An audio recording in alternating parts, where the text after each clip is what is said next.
শরীফ, হিল্লোল, তনয় সহ অবশ্যই আসিফ এবং নাহিদ তো আমাদের সহ আন্দোলনকারী, আরো অনেকে, মাহফুজ সহ সবাই আমাদের ঘনিষ্ঠ, আমাদের সহযোদ্ধা, সহকর্মী।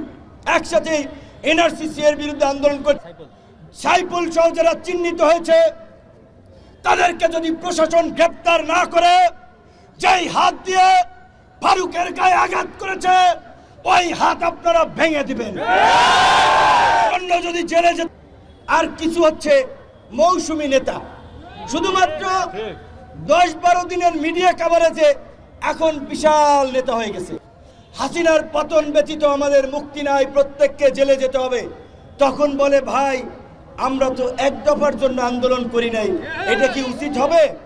এরকম এখন দুই একজন ব্যাপক বিপ্লব হয়ে গেছে, অথচ ফুল ছাত্রলীগের এজেন্ট হিসেবে এখন যাই হোক সোশ্যাল মিডিয়ার কারণে ব্যাপক পপুলারিটি হয়েছে, সেলিব্রিটি বনে গিয়েছে, কিন্তু তাদের চরিত্র বদল করলেই বদল হয়ে যায় না।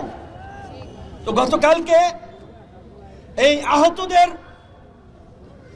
এবং বিশেষ করে হামলায় ফারুককে যারা আহত করেছে, আহতদের ব্যানারে এসে, আমি জানি না এটি যদি সঠিক হয় তাহলে গতকালকে থেকে সার্জিসের সম্পৃক্ততা নিয়ে যে অভিযোগটি এসেছে সেই বিষয়ে সার্জিসকে পরিষ্কার করতে হবে।